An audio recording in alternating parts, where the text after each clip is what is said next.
Hi ಎಲ್ಲರಿಗೂ ನಮಸ್ಕಾರ. Welcome back to my channel. ಈಗ ರಥಸಪ್ತಮಿ ಸ್ಪೆಷಲ್ ಪರಮಾನ್ನ ಹೇಗೆ ಮಾಡೋದಂತ ನೋಡೋಣ. ಬೆಲ್ಲದಿಂದ ಮಾಡಿರೋವಂಥದ್ದು ತುಂಬ ರುಚಿಯಾಗಿರುತ್ತೆ. ರಥಸಪ್ತಮಿಗೆ ನೈವೇದ್ಯಕ್ಕೆ ಈ ಪ್ರಸಾದನ ಮಾಡ್ತಾರೆ. ನಾನು ಇದಕ್ಕಾಗಿ ಒಂದು ಕುಕ್ಕರಲ್ಲಿ 1/4 ಕಪ್ನಷ್ಟು ಹೆಸರುಬೇಳೆ ತೊಗೊಂಡಿದ್ದೀನಿ. ಇದನ್ನು ಸ್ವಲ್ಪ ಬೆಚ್ಚಕ್ಕೆ ಹುರ್ಕೊಳ್ಬೇಕು. ತುಂಬ ಉರಿಯೋಷ್ಟಿಲ್ಲ, ಸ್ವಲ್ಪ ಬೆಚ್ಚಗಾಗೋ ತನಕ ಹುರ್ಕೊಳ್ಬೇಕು. Dry roast ಮಾಡ್ಕೊಂಡ್ರಾಯ್ತು. ನಾವು ಕೈಯಲ್ಲಿ ಮುಟ್ಟಿ ನೋಡಿದ್ರೆ ಬಿಸಿ ಅನ್ನಿಸ್ಬೇಕು ಕಾಳು. ಈಗಿಲ್ಲಿ ಅರ್ಧ ಕಪ್ನಷ್ಟು ಅಕ್ಕಿ ಹಾಕ್ಕೊಳ್ತಾ ಇದ್ದೀನಿ. 1/4 ಕಪ್ ಹೆಸರುಬೇಳೆಗೆ ಅರ್ಧ ಕಪ್ ಅಕ್ಕಿ ಸರಿಯಾಗುತ್ತೆ. ಇದನ್ನೆಲ್ಲ ನೀಟಾಗಿ 2ರಿಂದ 3 ಸರಿ ತೊಳೆದು ತೆಗೆದಿಟ್ಟಿದ್ದೀನಿ. ಹಾಗೆ ಇದಕ್ಕೆ 2 ಕಪ್ನಷ್ಟು ಹಾಲನ್ನು ಸೇರಿಸ್ತಾ ಇದ್ದೀನಿ ನಾನು. ಇದನ್ನು ಹಾಲಿಂದನೇ ಮಾಡಬೇಕು. ಕೆಲವರು ನೈವೇದ್ಯಕ್ಕೆ ಕಟ್ನಿಟ್ಟಾಗಿ ಮಾಡೋರು ಇದನ್ನು ತಾಮ್ರದ ಪಾತ್ರೆಯಲ್ಲಿ ಹಾಲು ಉಗ್ಗಿಸಿ ಅದಕ್ಕೆ ಈ ಅಕ್ಕಿ ಬೇಳೆ ಹಾಕಿ ಮಾಡ್ತಾರೆ. ನಾನಿಲ್ಲಿ ಕುಕ್ಕರ್ನ ಬಳಸಿ ಮಾಡ್ತಾ ಇದ್ದೀನಿ. ನೀವು ಓಪನ್ ಪಾತ್ರೆಯಲ್ಲಿ ಸಹ ಮಾಡ್ಕೊಳ್ಬೋದು.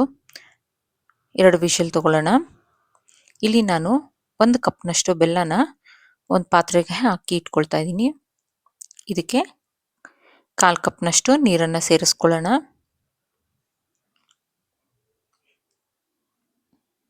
ನೀರನ್ನು ಸೇರಿಸ್ಕೊಂಡು ಬೆಲ್ಲ ಚೆನ್ನಾಗಿ ನೀರಲ್ಲಿ ಕರಗಬೇಕು.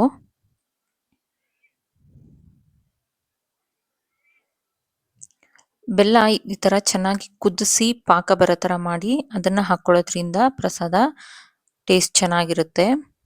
ನೀವು ದೇವಸ್ಥಾನಗಳಲ್ಲೆಲ್ಲ ಪ್ರಸಾದ ಕೊಡ್ತಾರಲ್ಲ ಅದೇ ರೀತಿ ಟೇಸ್ಟು ಇರುತ್ತೆ.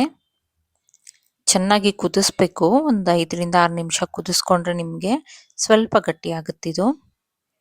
ಇಷ್ಟಾದರೆ ಸಾಕು. ಈಗಿಲ್ಲಿ ಅನ್ನ ಮತ್ತು ಬೇಳೆ ಬೆಂದಿದೆ. ಇದಕ್ಕೆ ನಾನು ಇದೇನು ಪಾಕ ಮಾಡ್ಕೊಂಡಿದ್ವಲ್ಲ ಅದನ್ನು ಹಾಕ್ಕೊಳ್ತಾ ಇದ್ದೀನಿ. ತುಂಬ ಒಂದೇಳೆ 2 ಎಳೆ ಪಾಕ ಅಂತಲ್ಲ, ಚೆನ್ನಾಗಿ ಕುದಿಸ್ಕೊಳ್ಬೇಕಷ್ಟೆ. ಇದೇ ಬೆಲ್ಲದ ನೀರಲ್ಲಿ ಇದು ಅಕ್ಕಿ ಮತ್ತು ಬೇಳೆ ಸ್ವಲ್ಪ ಕುದಿಬೇಕು.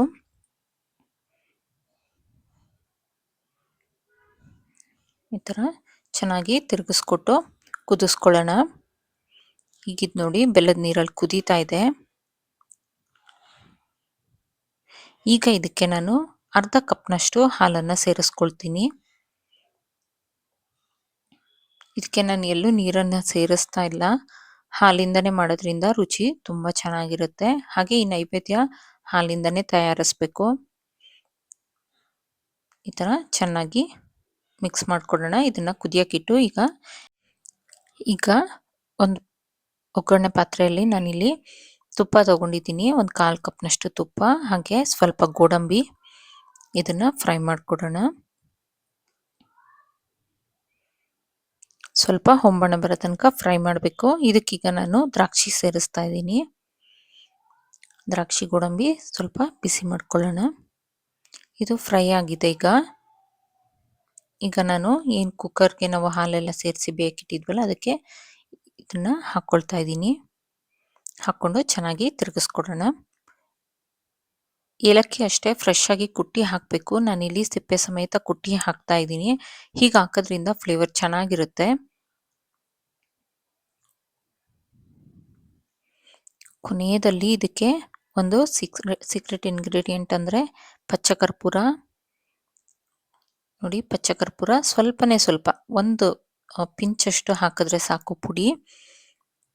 ಇದನ್ನು ಹಾಕಿ ಚೆನ್ನಾಗಿ ಮಿಕ್ಸ್ ಮಾಡಿಕೊಡೋಣ. ಇದರಿಂದ ಫ್ಲೇವರ್ ಚೆನ್ನಾಗಿರುತ್ತೆ.